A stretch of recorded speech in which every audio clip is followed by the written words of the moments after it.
Hello, what a grand morning to be out. You know, plenty of people ask me what my favourite bit of country is in Scotland. They're surprised when I can't tell them. They think I'm keeping something up my sleeve all to myself. But the truth is that Scotland doesn't just depend on its scenery. It depends on its mood. It also depends, I think, on the particular time you're there, because there is a season for almost every piece of country in Scotland. That's my view anyway, and I've been going around it for about 50 years. And in this series of programmes, which are built into 1 hour, you're going to see some of my favourite pieces of country looking at their best. And they take us from the north of Scotland to the southeast of Scotland. But we begin in one of our finest glens, Glen Affric.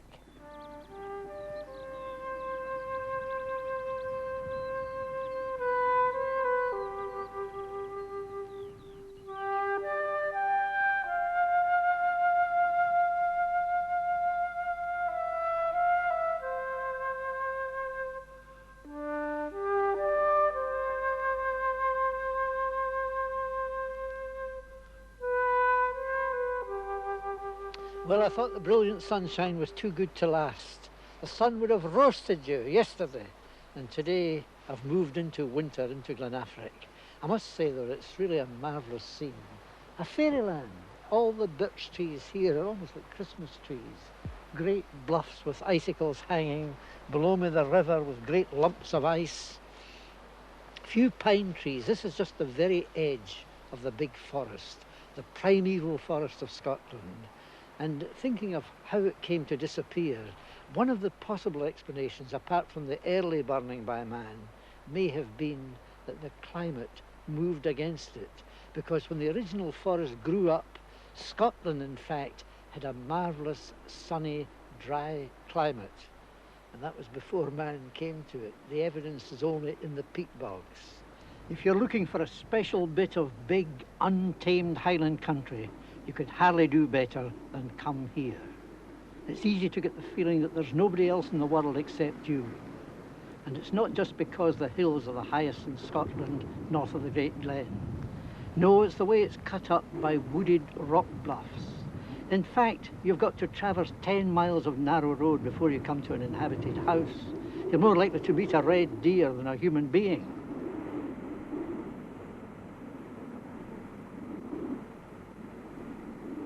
Glen Canich lies north, just across the ridge from Glen Affric, and has a certain matching beauty in its lower parts.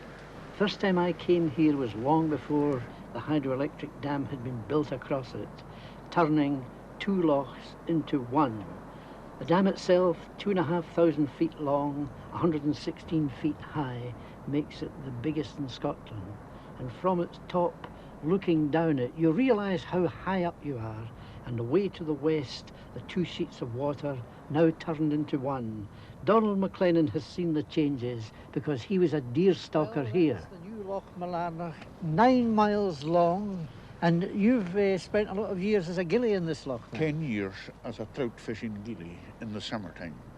But when the north wind gets up to gale force there, it's no summer, believe you me. And you've got to use a boat because there's not even a track up the edge of the loch. There's no track where a road used to be. And that road used to serve 3 shooting lodges? Oh yes. Cossack, Benula and the old Benula Lodge. And each of these lodges had a deer stalker in it? Oh yes. After that nostalgic walk to that glen of great change, we returned to the stalker's cottage in Loch Affric. I think it takes a very special kind of a person to live happily in the kind of isolation that used to be regarded as normal in these glens. You've got to be self-sufficient, adaptable when the winter cuts you off from the outside world. You're thrown back in your own resources. I wondered how Mrs. McLennan and young Duncan enjoyed living here. Well, it's been the only home I've known since I married. I dread to think of the day he retires. Is that right? Yes. But you've got your son here, Duncan, who was born here. You're 24, Duncan. That's right, Tom, yes. And do you enjoy it here? Oh, yes. I wouldn't be here if not, I don't think. And I know that you've got hires and all the rest of it, but you want to be a keeper like your dad. Well, it's a life you enjoy. I wouldn't like to be sitting in an office. I love the hills and outdoors. So the prospect of 34 years here wouldn't appall you? Well, I think I started a bit younger than my father. I might make more than that. Well spoken. Now, for you, Mrs. McLaren, I know that when you came here first, it must have been very difficult to get to the outside world. Oh, yes, I couldn't drive, you see. I had depended on my husband. And it was a very bad road in these days, very too. bad. Before the hydro scheme made the new one, you know. Before they made... And then when you come back up through the Caledonian Pines, up the frozen loch, how do you feel when you get home? Well, wonderful. Wonderful to be back. Yes, yes. I'm thankful to be back for peace and quiet. And you're looking forward to the lambing season and then another deer stalking season. Yes, that's it, Tom. There'll be foxes in between that as well. Well, it's great to meet really contented people. I believe you've made me a bit more contented too.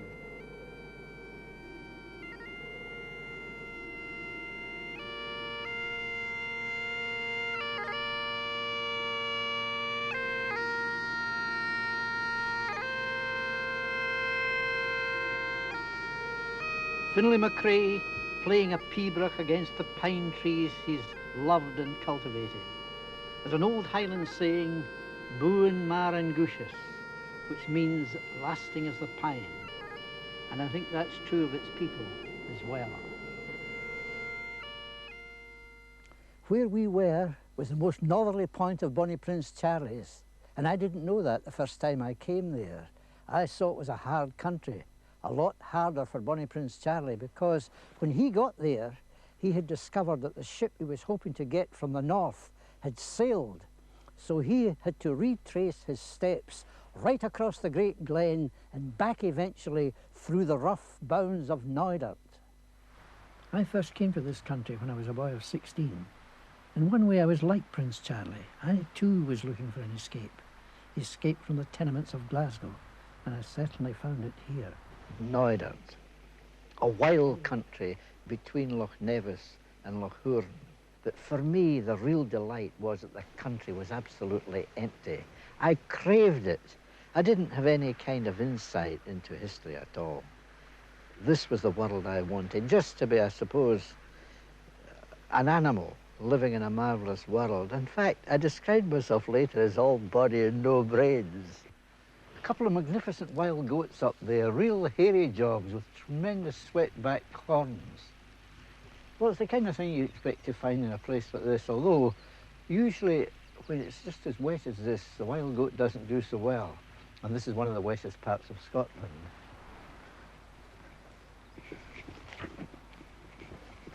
No wonder the Prince's party said it was the cruelest road they'd ever seen below the wildest peaks in Scotland. I think he had a point there. Anyhow, I got to know a climbing man, this butcher friend of mine, Matt Forrester. Oh, he seemed to me to have the wisdom of the ages. He was older than me, I think he'd be 19. And Matt seemed to have walked everywhere. Like me, he'd taken to the hills by himself. He had been to Moidart too. And it was he who gradually unfolded to me the thing that was missing in my life, namely, any kind of interpretation of the landscape. And once we did a trip from Glenfinnan together, right over the hills and out by Loch Arkaig, and it was then when he started to talk to me about the events of the 45, brought home that Charlie virtually was the first mountaineer to explore this country. I'd never thought of the Prince as a mountaineer, but the more I read about the Prince, I thought, well, he's an odd character, right enough. Matt, incidentally, didn't like him much. He thought he was a right scunner. Well, Matt was a real outdoor type. He couldn't be doing with any kind of romantic nonsense like Bonnie Charlie's New Awa and all that stuff. A sudden change of character in the glen. It's closing in. It was wide and boggy to begin with. Now it looks firmer, steeper and rockier. So I saw Charlie as something rather different from Matt. And I believe that when Charlie came here first, he was rather like me when I came here first. And he didn't have much imagination. He accepted whatever he found. After all, look at the Prince. arriving in Scotland with only 7 men, no money, very little in the way of arms and ammunition. And yet he managed to raise an army of wild clansmen who couldn't agree with each other, but they followed him. And he virtually walked through Scotland, went into England, and marched right down to Derby. And then on retreat, they never lost a battle. The Highlanders did marvellously, despite the fact that I suppose they were ill-disciplined and everything else. And it was the events following Culloden, once that disastrous battle had taken place, and Cumberland had it his own way, and no doubt the Highlanders were seen as a fifth column, and that the only good Highlander was a dead one. So that while Charlie was walking through this country, wounded men were being rounded up in the field of Culloden and spiked to death. People were pulled out of fields and shot. Women were raped. Houses were burned.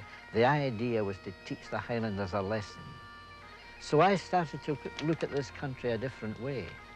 When I saw these ruins, I thought of the people who lived here and who managed to win a living from this wildest country, wettest country in Scotland, herding their black cattle, growing a little oats to keep them. It must have been a very, very hard life indeed, and this is, I think, what made them great soldiers.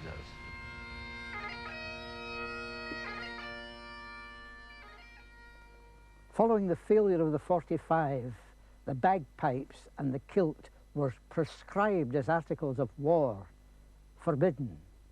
Indeed, the Highlanders had a terrible name, so had the country. Everything in the Highlands was regarded as uncouth. And then Sir Walter Scott started to write these books. People visited Scotland, came to love it, and even George IV wore the kilt. But it was Queen Victoria who really fell for Scotland. The old Brigadier is the classic Dee Valley picture of the river and the peak of Loch Nagar. But you have to look more closely to see that the trees which flow over the flanks of the mountain are not of the ordinary sort. This is the Ballochbuie forest, a fragment of primeval Caledonian pine wood, which would have been felled but for the intervention of Queen Victoria, who bought it in 1878. She commemorated its purchase by building a cairn inscribed with the words, "The bonniest played in Scotland," which is not an exaggeration.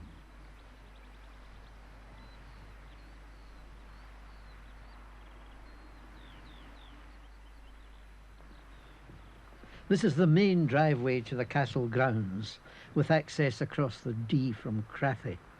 The entry fee goes to charity, and you get good value for your money, with lovely walks and a great deal to see, apart from the shaggy Highland cattle and the castle frontage. The grounds are peppered with memorials spanning the long period of the royal connection.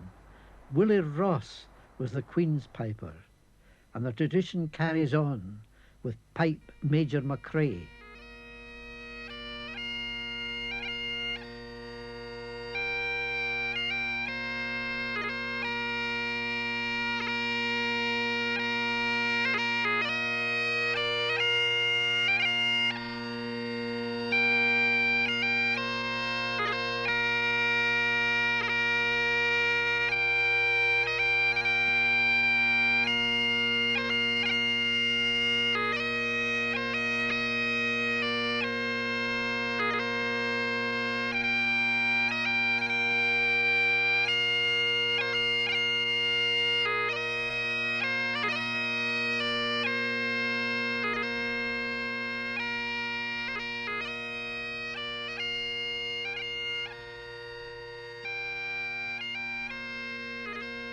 The Balmoral estates have a frontage of over 12 miles on the south side of the River Dee and stretch back over Loch Nagar.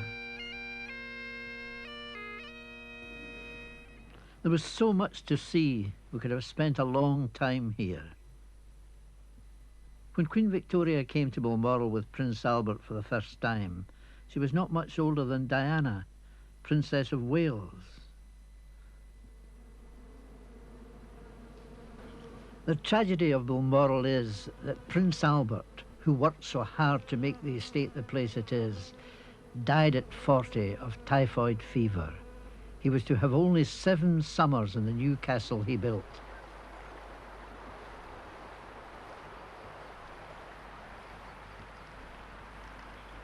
English weather didn't agree with him.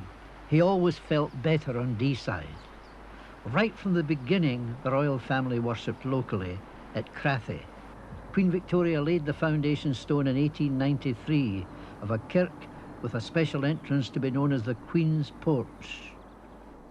For rugged grandeur, this is the wildest bit of the estate, Loch Mick, lying between 3,000 feet peaks, with paths open to the public at all times in the 6,350 acres declared the Glen Mick and Loch Nagar Wildlife Reserve.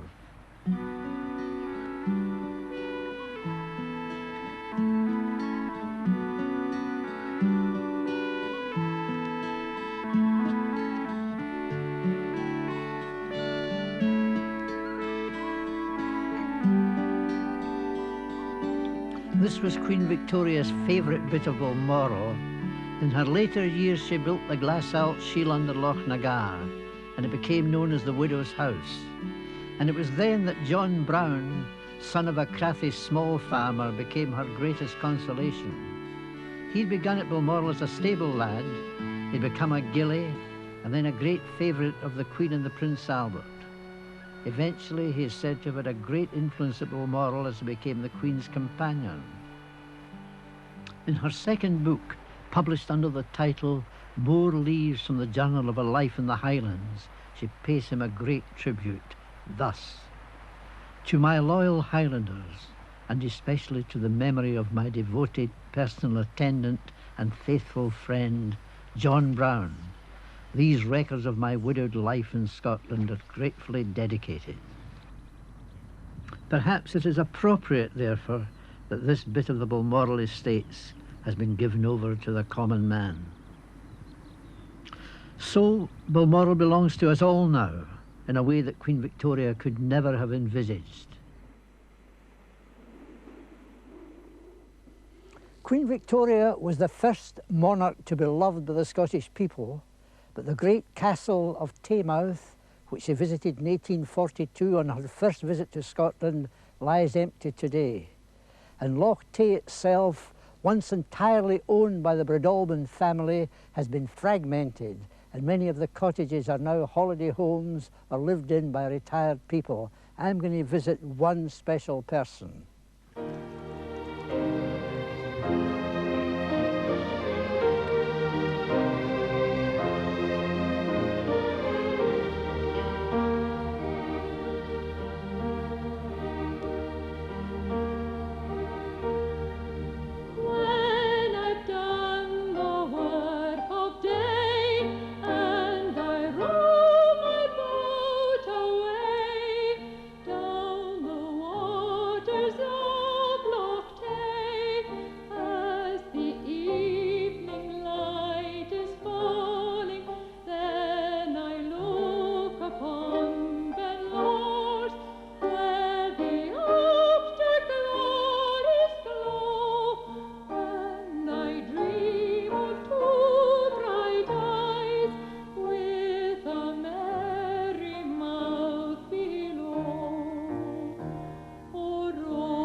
The Loch Tay boat song, sung from the heart, and I'm on my way to meet the singer of it, Mary Sandeman, Anika to most of the world now because of her Top of the Pops hit Japanese Boy, but a gold medalist Gaelic singer to the folks of Loch Tayside.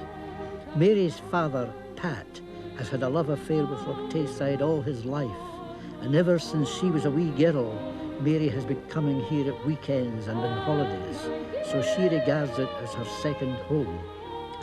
And now that she herself has a family of two lively lads, Ian and Duncan, she likes to bring them to Loch Tayside whenever she can.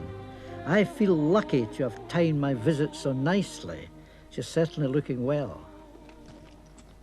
It's lovely up here, Tom. It's one place that I feel I can escape, relax and enjoy myself, and it also reminds me of my Gaelic history, which was very much brought to life in this area. Here in Loch Tayside? Here in Loch Tayside, yes indeed. When I was about age of 10, I started competing at the Gaelic Mod in Aberfeldy, which is just down the road here. many happy memories of those days, and of course it brought me up to gold medal standard with the teaching of Joan Mackenzie, took me to places like the Outer Hebrides where I met my husband, and now history is a way of repeating itself because I've got the children started competing at the mod and hoping that they will perhaps follow a little way in my footsteps. Duncan is doing pipes, learning to play the pipes at the moment, and this year we had him competing at the Aberfeldy mod too. And Ian was doing a little bit of recitation at the mod too. And history is a funny way of repeating itself because it was exactly the same competition at exactly his age that he has now won the same prize that I won all those years ago. Giles, ha cúbig acamsa echo dúddi gôl a pulmór fatta it sy'n dronach go fŵr. Giles, ha mar angemydd ach sarte sin o goi. Noed vis me is on clwychedish sa'n rwyes von voort. Wonder if you can remember the first song you ever sang in Gaelic. Oh, yes, I think I can. Hami ski smilum heen, buenyaranich dunan, and that is, I'm tired pulling bracken all alone by myself. How about giving me a wee snatch of it? Hami ski smilum heen, buenyaranich, hami ski smilum heen, buenyaranich dunan. Ah, remember the song.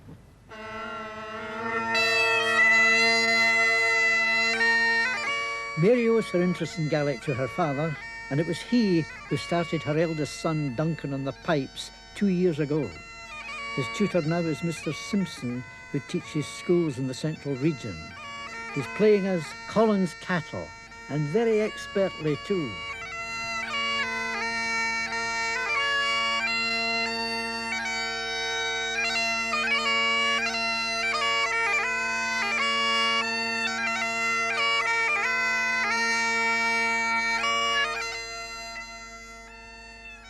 Just across the loch from Mary's house is a ruin that was lived in by the Lady of Lors, a woman who lived there 300 years ago. She was a Gael from the west, and she had the gift of the second sight. And she made predictions that are coming true after 300 years. Amazing.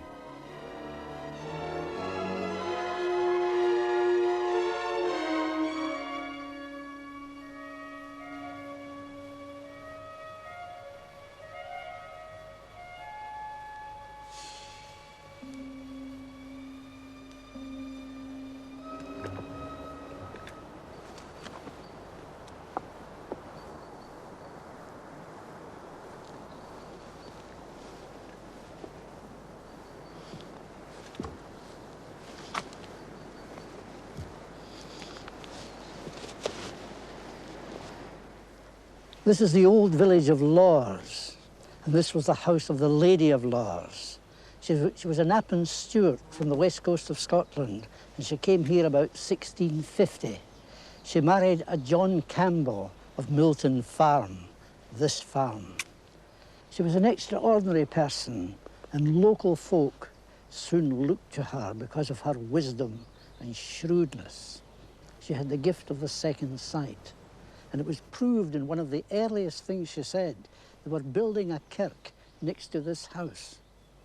The men were bringing in the stones to put in the ridge of the roof. And she said they would never be laid, and they laughed at her. But during the night, a terrific storm blew up. The stones were swept into the loch, and the stones never went on the roof.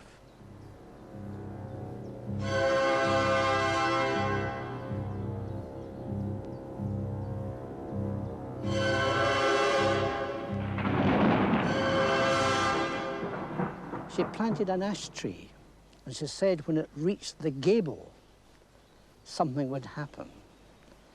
Something would be rent in twain. Well, what was rent in twain was the kirk, the Church of Scotland disruption of 1843.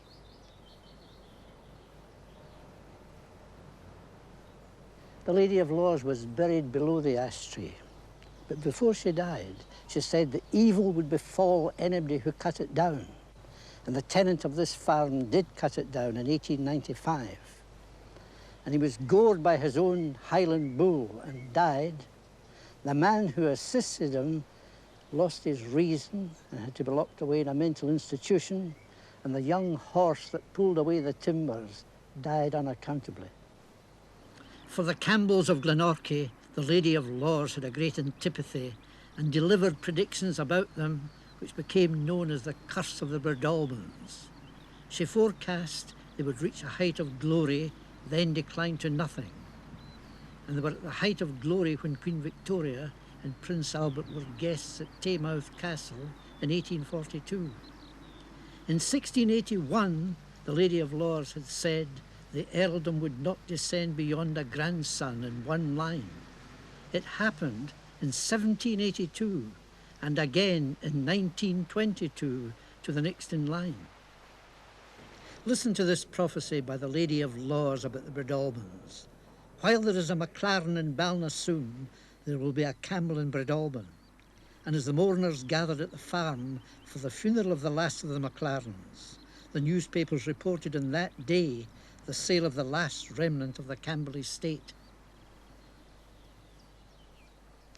So one after another, her predictions came true. Now here was one which showed her wisdom. She said, "The feather of the goose will drive the memory from man." What she meant was that universal education, the spread of knowledge through books, would upset the old storytelling tradition, and people would no longer have the same sense of belonging, carrying on the stories from one generation to another. Well, that proved true too. It would have proved even truer but for the work of these Loch Tayside scholars who translated the Bible into Gaelic and who made a Gaelic dictionary to keep the old language alive. In crofting terms, though, more education meant less cultivation because it made clever people less willing to make slaves of themselves. About Ben Lors, the visionary lady said, there would come a time when the mountain would be so cold that it will chill and waste the land for 7 miles. It might have seemed far-fetched 3 centuries ago, but it's not out of line with what some scientists are thinking now when they say we're on the edge of another ice age. The sayings of the Lady of Lors were recorded in Gaelic, but handed down by word of mouth from one generation to another. Here's a wee poem that's remembered. Spend as you get and get as you spend. Save and for whom? Remember death.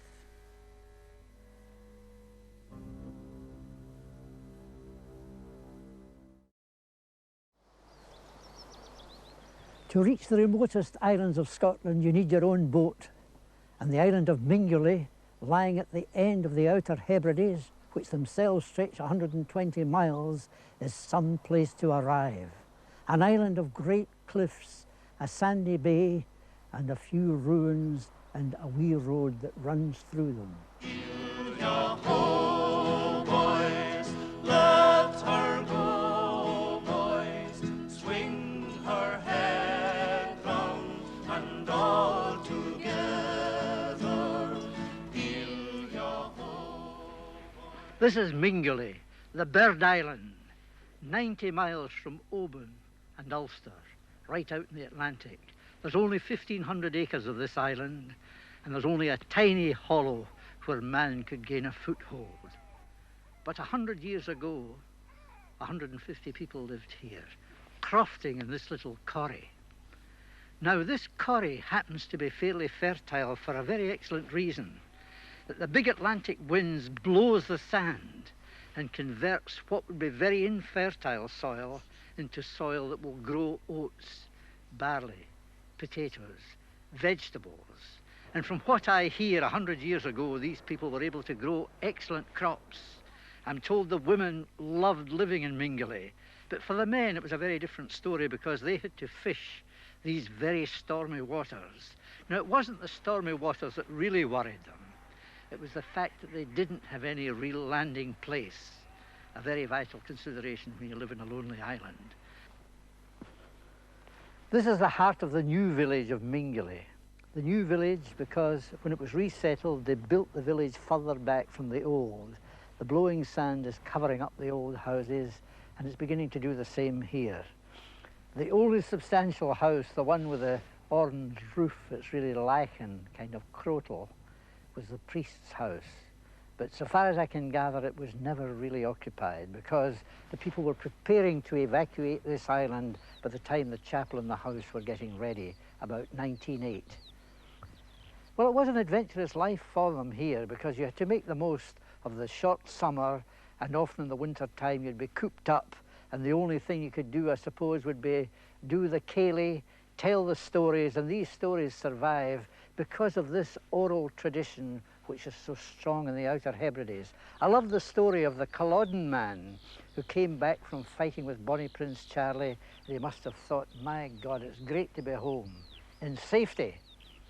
But one day a big ship with sails up came in, and it was the government men looking for Jacobites, and the fellow was strung up from his own roof tree in the house. And I believe his son, who went to Battersea, used to tell the story, and he told it as if his father had been strung up yesterday. Thinking, though, of the other aspect of this island, you know, the coastline is over 12 miles. There's this tiny corrie where the people lived, but on the coast, every summer, to the cliffs, comes thousands and thousands of birds. And one of the secrets of life here was to make a harvest of these birds. And if you were a great climber, you were known as Gingich, a man of courage, a man of imagination, a man who could support the island and make it strong. So I'm going up to these remarkable cliffs, a very short walk to the head of that corrie, a climb of 700 feet, and you'll be surprised what we see there.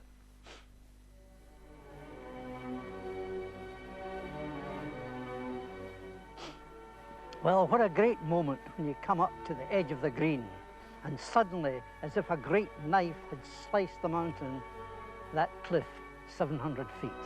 It's one of the sheerest cliffs I've seen, and that's one of the reasons why there's not so many birds on it as in many a place on Mingulay.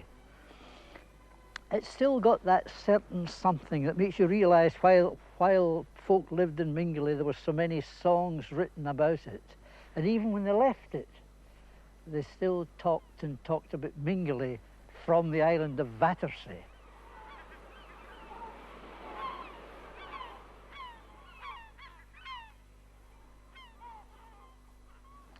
So there is Mingulay today, a most marvellous place in the summertime, and you can get a day like today.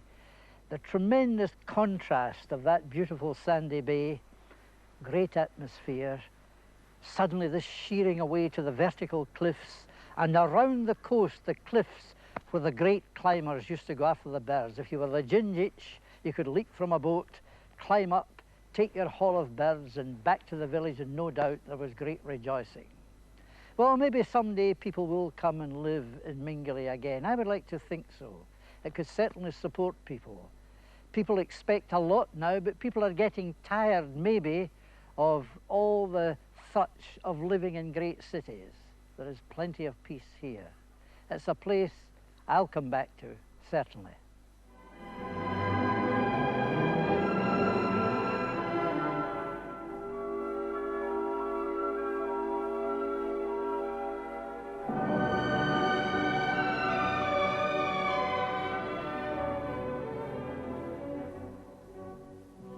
The island the Mingulay folk went to was Battersea, and they made a land grab.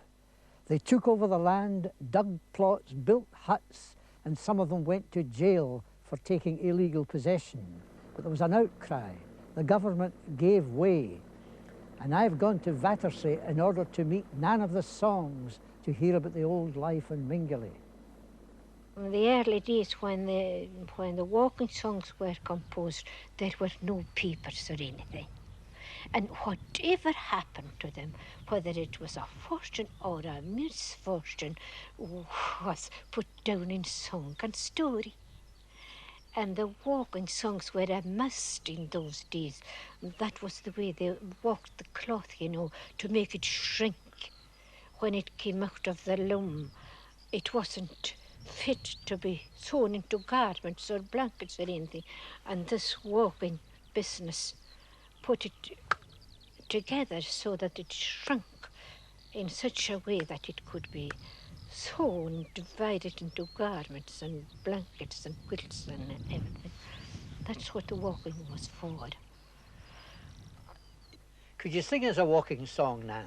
Yes, I'll sing you a song that was composed for the battle, the last battle that was fought on Barra soil, down at Tangsdale, where the Barra Hotel is just now.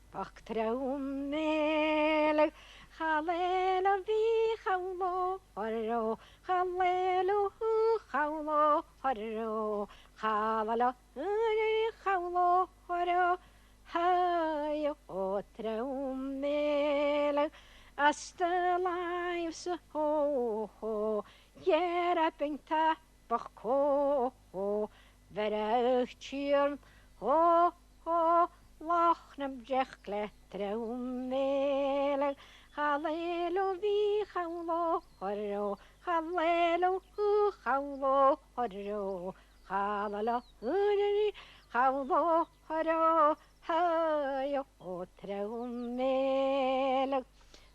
If you could only follow the song, it tells the whole story, you know, but these vis and vos in between is just a chorus.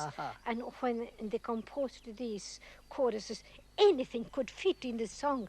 They could tell the whole story without any hesitation. Thank you very much, Nan. Yes, you're very well. It's been a pleasure meeting you, really.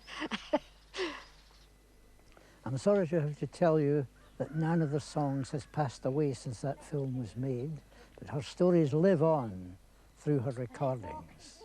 And now we'll go to Loch Ness, another very, very mysterious loch, 22 miles long, so deep that it would hold 2.5 times the water of Loch Lomond, and its steep banks hardly hold vegetation, but behind the steep banks, a gorge where a remarkable crofter lives.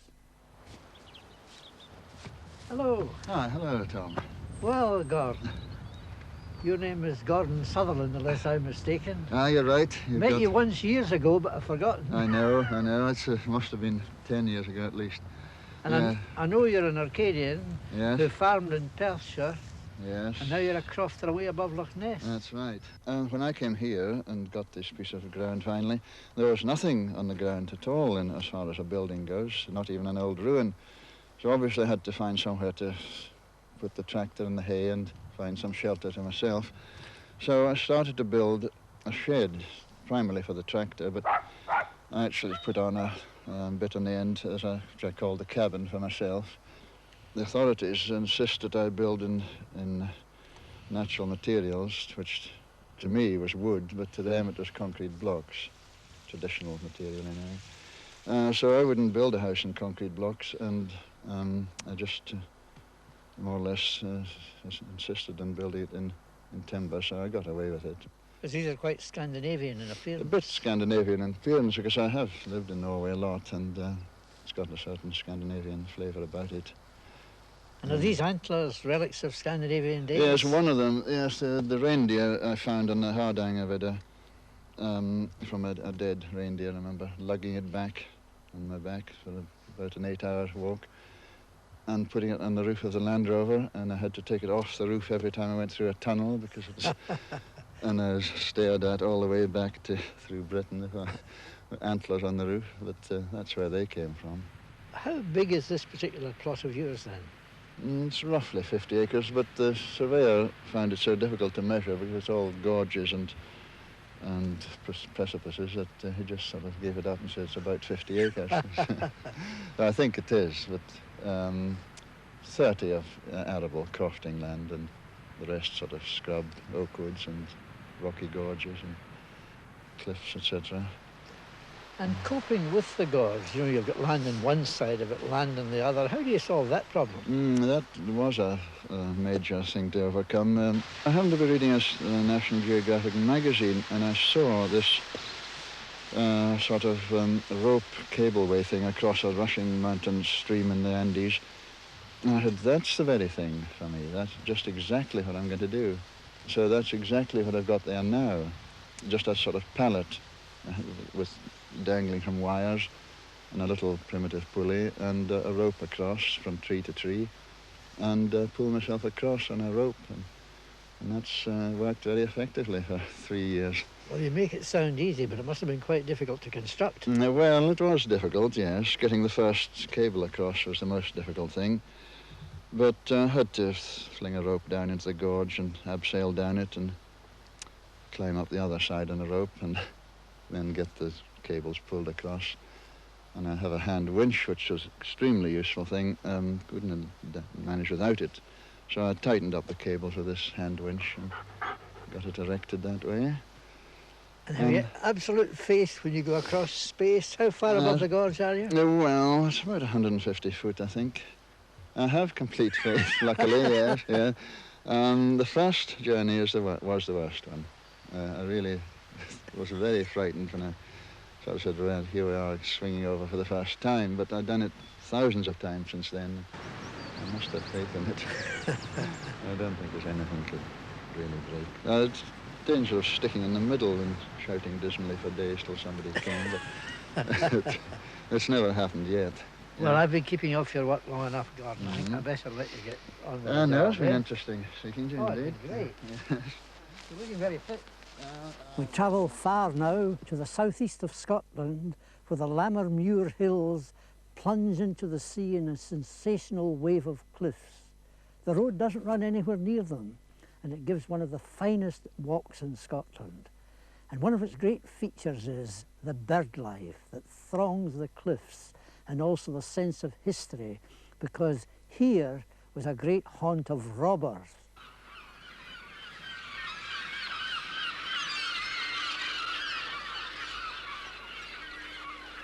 What a place to begin a walk. My true destination is right over there, St Abbs. And that's something like 5 miles away over trackless country, because the path I was on ends here at Fass Castle. And nobody knows who built this remarkable place, because it's perched on crags. There's only about 280 yards where it's possible to build anything. And it's reckoned it was probably built for shipwrecking. And the people who lived here put lights up to lure the ships to the rocks, and then they could rob them. And when they weren't doing that, they were robbing folk travelling between Scotland and England, between Berwick and Edinburgh. The seabirds have taken over the castle crag now. That high-pitched din is made up of cries of kitawalk, kitawalk, and that's the bird calling its name, the kittiwake. It's a small gull, fond of inaccessible cliffs, and I'll bet it didn't nest so close when the castle was occupied, or the nests would have been robbed of their eggs. They make good eating.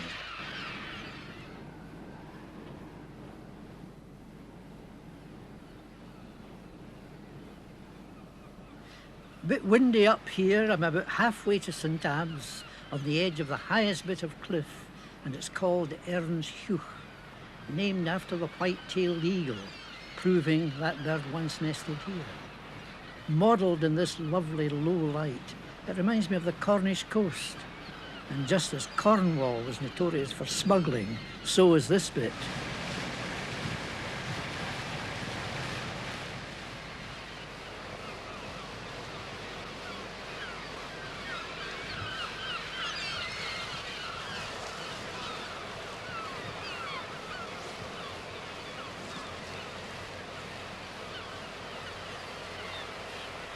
This is the nearest I've been to the sea since leaving the Sutter away back over 4 miles.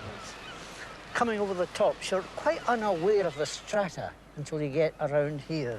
And then suddenly you see how these old rocks have been squeezed out of the sea and contorted. Look how the strata's lying at different angles.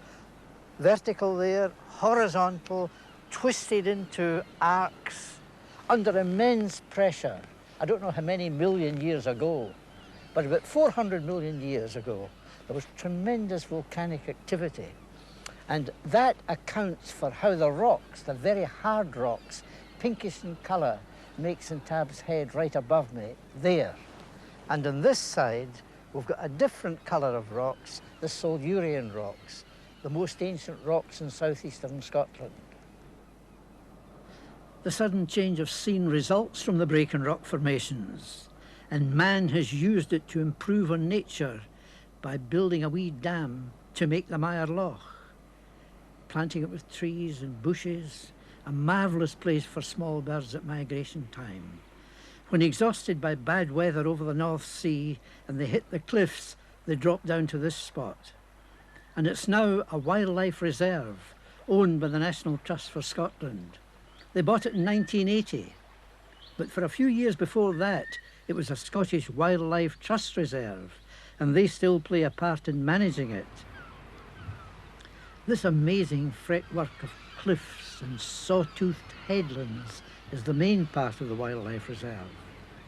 192 acres of coast, rated by the Nature Conservancy Council a site of special scientific importance of the very highest grade.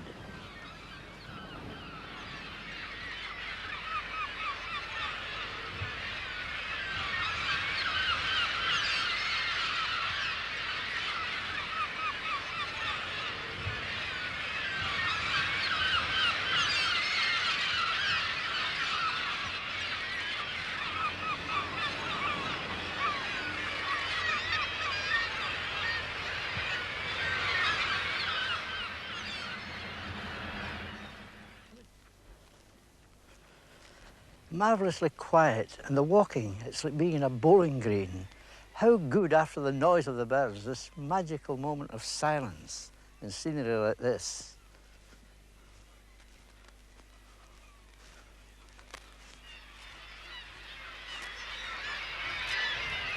Now we're in amongst it again.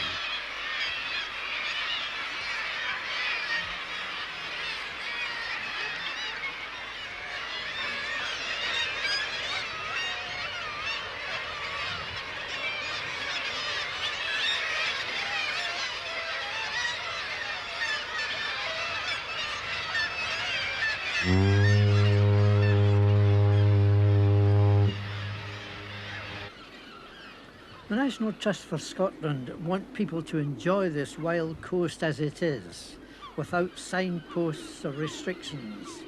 They like to think that visitors who come here know what to expect and respect what they find.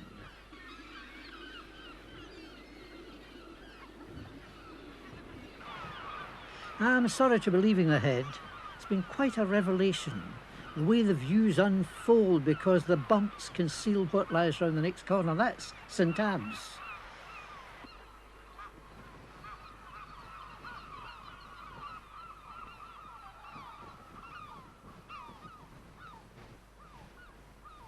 It's the end of my walk, and at the beginning of the lobster season it's also spring cleaning and painting time for some of the boats.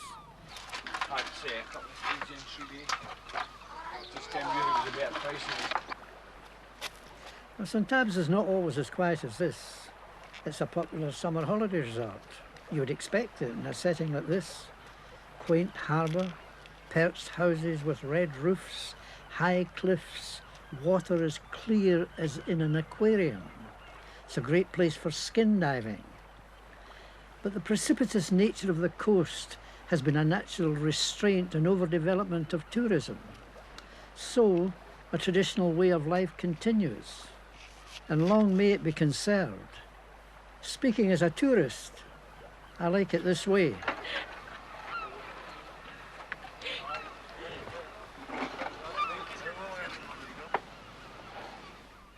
I hope you've enjoyed the journey that's taken us north, south, east and west, a variety of country, a variety of weather, and I'm away off on my travels again. Cheerio.